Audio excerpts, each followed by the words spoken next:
President Cyril Ramaphosa says that most parts of the country could go onto level 3 of the lockdown from the end of May, pending, of course, consultations on the matter. But he also says that areas with high infection rates may stay at level 4. He has acknowledged the heavy toll that the coronavirus lockdown is having on lives of ordinary South Africans, but says that the strict measures were necessary to prevent an even larger number of infections and deaths. And joining us now to discuss President Ramaphosa's address last night is Professor Mcebisi Ndletyana from the Department of Politics and International Relations at the University of Johannesburg. Professor Ndletyana, thanks for your time. Good morning. Welcome to Morning Live. Yes. Professor Ndletyana, just checking, can you hear me clearly? Yes, I can hear you clearly. Can you hear me? I can hear you now. Great stuff. All right. Let's begin with your initial response to what the President said, both the positive and the negative. I think the message that you've just read pretty much sums it up in a way. I think the plan has always been, I think, to reopen or to lower down the level somewhere around May. But for him to have kept quiet, right? Because he hasn't spoken to us in more than 2 weeks now, I think. And so he needed to speak to us at some point and not wait for the end of May. So especially because of what happened soon after he made his last announcement. That announcement was mishandled completely. He promised something, his minister came and contradicted him, and soon thereafter there was a lot of brouhaha, right? So he had to reassure us that he's still in charge, and also admit that there was a mistake in the way they made the last announcement and apologize for that. And of course, there's been some police brutality, the police acting stupidly there, thinking that this is a military state. So there's a lot of this affection, unhappiness out there that he needed to calm down, because the only way you can get people to do something they don't like is to get their consent. Persuade them, because this is a democratic society. We are not a military state, so you can't be barking instructions and expect people simply to obey. So the president was simply saying, I'm listening to you, I apologize for my behavior and the behavior of my subordinates. Unfortunately, we can't open now. We'll only open in May. So he was just showing us and saying hi, pretty much. And then, of course, this has caused some frustration. But, you know, you speak to what happened the last time, and many people have read many things into it. And, of course, it all depends on where you stand on various matters. Leon Schreiber, DA Member of Parliament, wrote something last night. He says, Cyril Ramaphosa and his Politburo wanted to impose a hard lockdown on you, at least until the end of May, and is apparently preparing to punish the Western Cape for testing and running the most competent government in the country. Will you accept this? So let's speak to that, because the Western Cape, they have come out saying the reason why their figures look so much worse than the rest of the country is because they are actually proactively going out and testing more than anybody else is at this point. What do you make of that sentiment from within the DA that they will effectively probably be punished and remain on level 3? Well, based on science, based on the advice he has been getting from his medical experts, I think the president has decided that where there is concentration of infection, where there doesn't seem to have been sufficient social distancing, obviously you cannot open up, because that creates a larger possibility of transmission.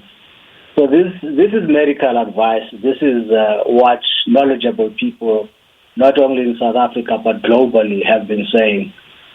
So that's what we know. The DA's response is typical political opportunism. I think in this case, we know what science says. And of course, the president has been following what science says. So I don't think one should take that point seriously beyond the fact that it's just a political statement.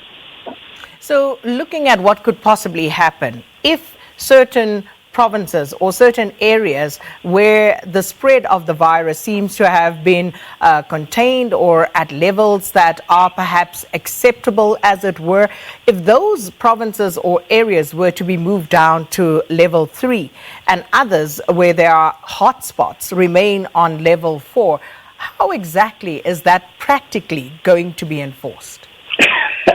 Well, Sakina, I'm afraid you asked me about something I have no expertise over, unless to think about the practicalities, being that you have to prevent movements. That is why you have the largest deployment of soldiers, right? People moving from one spot to another. And you might have consent and agreement from those who live in concentrated areas, in areas that are in high risk, that they would prefer to be protected. So there's a general, I think, acknowledgement that this virus passes through contact. I don't think anyone is contesting that science, and I don't think we need to act stupidly and pretend that we are scientists when we are not. Because as soon as you see people dying, that is sufficient persuasion. That is why, for instance, now people who are said to be infected with the virus are ostracized in their communities, because people know that if you come into contact with this person will infect you and you might just die. So to create the impression that the science is not believable, it's really nonsensical. So what might happen, obviously, is that you block people from moving, especially in areas. The president, for instance, said that there are targeted areas that they know there's high concentration of the virus. So you do what you can, the logistics of which will have to be worked out. But the principle remains, and especially, and this is very important, especially because information has been going out there constantly, that this disease is transmitted through social contact. And everyone knows that. So the simple logical thing then that follows is that you must stop contact as possible, especially because people will see in their own areas that there are people who are sick, this is happening. So it's not something that is completely fabricated. But how do we stop that contact? Because we show the visuals every day, basically, of people going out onto the streets, going out to shopping centers, going out to banks, trying to access the grants that are being dispersed at the moment. And no social distancing in most instances. Every now and again, some center will get it right and we commend them. But for the most part, it would seem that that is proving to be difficult to actually maintain and to police, Professor Ndletyana. It will not be perfect, Sakina. It will not be perfect. The configuration of our society makes it impossible. We have shacks, settlements, informal settlements where people don't have yards. So these are highly concentrated areas, Alexandra and all sorts of places. So you won't possibly have social distancing there. But there are areas where you can avoid it. People just go into the shops as they please, as if it's Christmas Day. So those instances where it can be prevented, it should be prevented. That is why you have the police to do exactly that. But at the same time, I think part of this whole scheme is that they have anticipated that they will never have complete social distancing. So people will be infected. And numbers might possibly go up. So the possible solution then for that is to make sure that you have enough beds for people to go into quarantine. So that's the one way of ensuring that it doesn't escalate to death. But stopping social distancing completely, Sakina, you and I know that we can't. Our society is not configured in that way. We have a lot of poor people, shacks and this and that. Those who can successfully do so are people who live in formal housing and suburbs and all that stuff. But that doesn't mean, because your society cannot allow you to do it, it doesn't mean that you have to throw your hands up into the air and surrender. You must do what you can, and at the same time, prepare for the possible spike in infections. And we are hopelessly out of time, but I have to ask you about, once again, the economic impact of this lockdown. And of course, people saying the president is under pressure, and one would imagine under immense pressure because there are various competing interests brought to bear on him. And I saw a tweet from SABC, for example, talking about their contribution to the economy. We've seen the same from tobacco companies. How does the president navigate all of this in a meaningful way at a time like this? I don't think he will get it perfect. There will not be a perfect decision or perfect solution. But the point is, he will have to balance the two, which is a very delicate balance. Save lives and also ensuring that when you lift the lockdown, the economy is still there. You still have something to work with because people will still have to earn a living that gives them an income to continue with their livelihoods.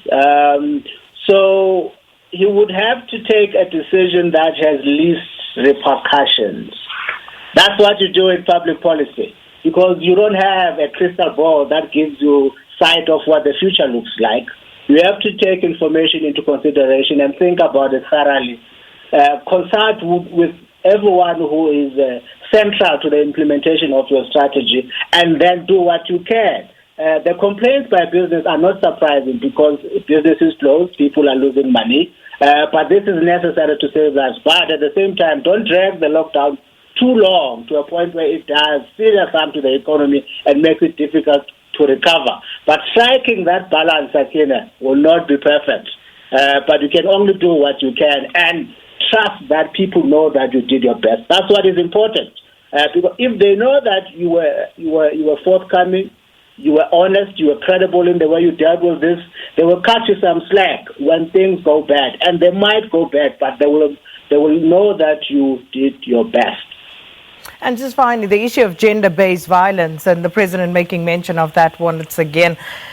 What do we need to do as a country? Because this is it has been unacceptably high, and one can only imagine how this lockdown has exacerbated some of people's experiences. Professor Ndletyana?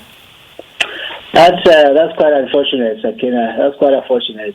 It's a sickness for men out there to beat up on vulnerable people simply because they are men and they have more strength than their wives or spouses. It's something that society has to stamp out. The police have to act quite harshly. You can't lift your hand on someone else. Other than that, Sakina, I'm not sure what else can be done. We have to enforce the law because there can never be a point where we accept it. So the law will have to be applied and applied harshly, I'm afraid.